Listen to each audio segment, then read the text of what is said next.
I'm Dean Bushmiller with Expanding Security, and we're going to talk about encryption algorithms here.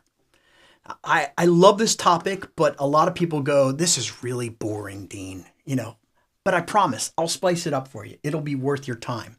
Now, if you'd like the original mind maps, if you'd like quizzers or any of those things, or the full recording, which is about 45 minutes, then you can go to expandingsecurity.com if you're finding this video somewhere else on the internet. So let's get started. Conceptually, what we're talking about is, well, what do we do? Why are we doing this? Well, we want to protect confidentiality of the mission data. We also want to protect integrity of the mission data.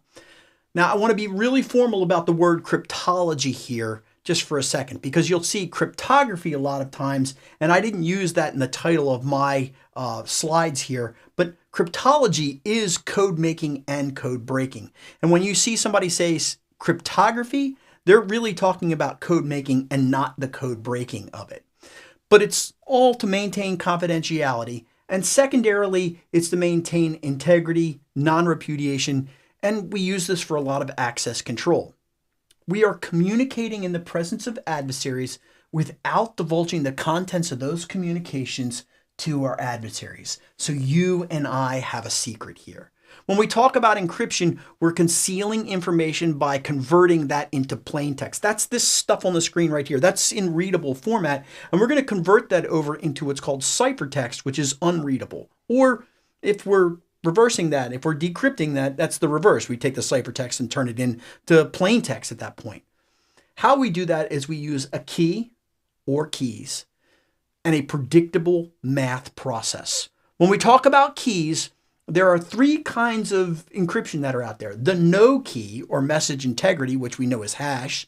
The one key or symmetric. And yes, it's only one key, but it's shared between two people. Here, take a copy of my key, okay? Confidentiality and speed is achieved with that one, but the problem is now we've got this key distribution thing because, hey, how am I going to send you the secret key? Am I going to call you up on the phone and go, the secret is, well, somebody could be listening to that, so it causes problems. So what we could use is two-key or asymmetric encryption. That gives us confidentiality, integrity, non-repudiation, and access control. And most people say, well, why don't we use that all the time? Well, the problem is that it's a lot slower, especially when we're talking about like audio and video and those kinds of things.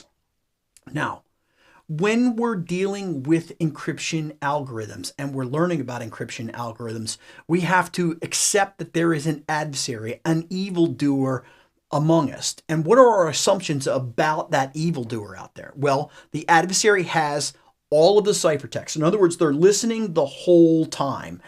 They also have the algorithm. People go, well, I want to keep that secret. Well, you really can't, because it really should be a public knowledge algorithm. And they have the signature of the ciphertext. If they watch the very beginning of our communication between me and you, they would pick up the hexadecimal representation that says, oh, this is AES, or oh, this is AES cipher block chaining. They also have a small amount of the ciphertext converted into plain text. Either they did that by looking at what we were doing and catching a little tiny piece of that and getting hints at it, or they just took the algorithm and they took another key and they went ahead and they put these things together. Okay, so, hey, maybe we should go ahead and make our own secrets. No, okay?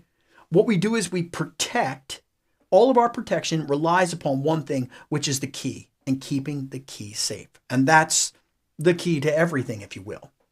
So what protects the encryption keys? Well, then this is the bad news. A lot of times it's user passwords. So we'll get into all of these things next.